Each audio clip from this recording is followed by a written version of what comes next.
guys, welcome back to Cooking at Pam's Place. I'm Chef Pam and we're getting ready to make a steak, a New York strip steak. Oh my goodness, when cooked to perfection, it tastes like butter and it melts in your mouth.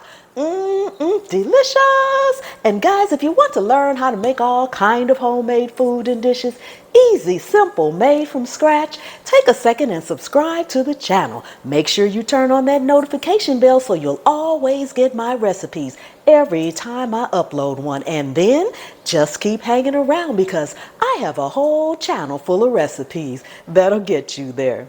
Let's get busy. Okay, we are back and we're going to go over our ingredients and what we're getting ready to do. Starting with the star of the dish, our New York strip. And look at this, guys. Look at all the fabulous marbling in there.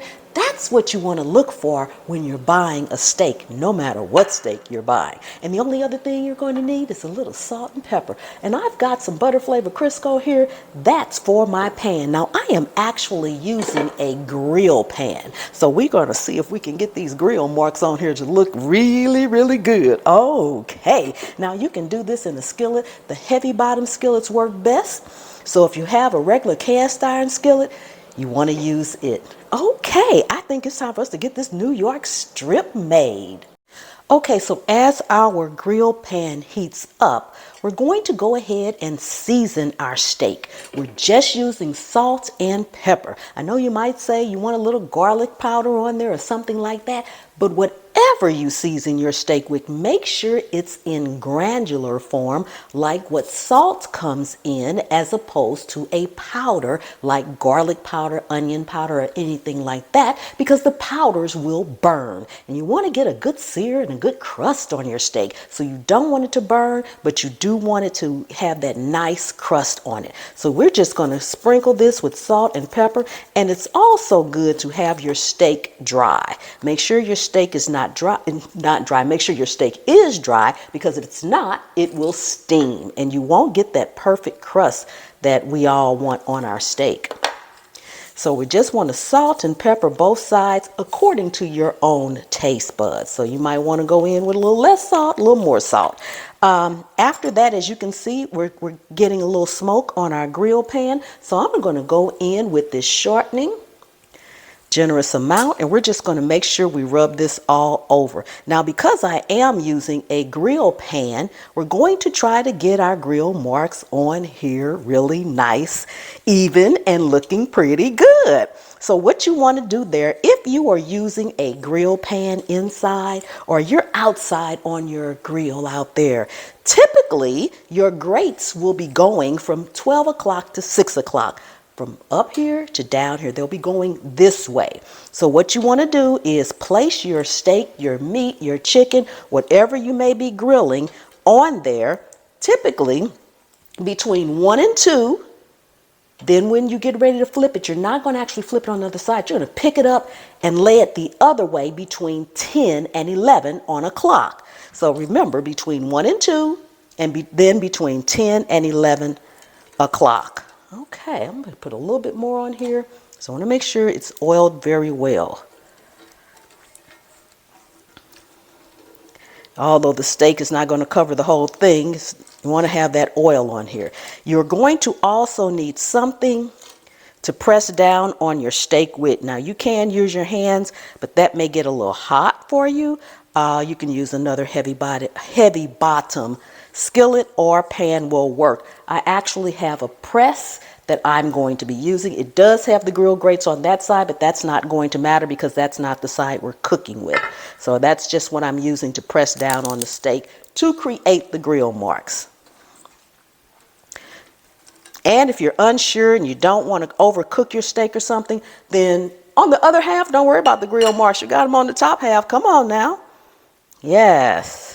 Make sure this is at the right temperature. I'm usually doing this on my stove, so it's a little bit hard for me to tell what the temperature is, but I think we're going to be pretty good. Okay. So I'm going to lay this steak down between what I'm visualizing as 1 and 2 o'clock on a regular clock. Yes. Now I'm going to go ahead right now and press down on it. And let that just sit there for a second or two to get those good grill marks, we pray, on there. Okay. We'll be back when it's time to turn it the other way. Okay, so we've been cooking about 2.5, almost 3 minutes on this side. This is about a 1-inch steak, so we want to cook it a total of about 10 or 12 minutes. It just depends on how you like it. I like mine a little bit on the medium side, more than medium rare, a little bit better than that. So we're going to flip it over to between 10 and 11. Let's see what we got here. Let's see here. Pick it up this way. Ooh, looking good. Turn it right over here to 10 and 11. Ooh, looking good. Tasting better. So I'm going to put the press on it again. Let that sit on there, maybe about 30 seconds. It doesn't take that long. You just want to press it down so you get that crust on the line. Then we're going to actually flip it over to the complete other side.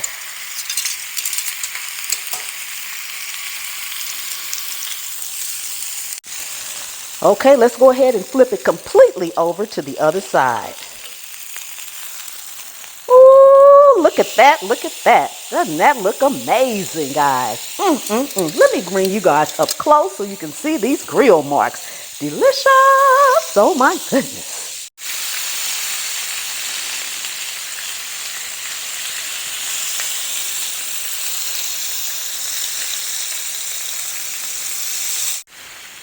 Okay guys, we have cooked it on that side. I am going to flip it to the 10 to 12 o'clock for just a few seconds on that side.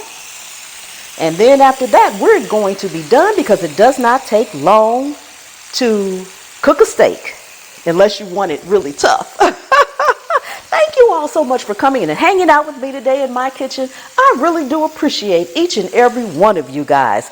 Oh my goodness, if you all could just smell this.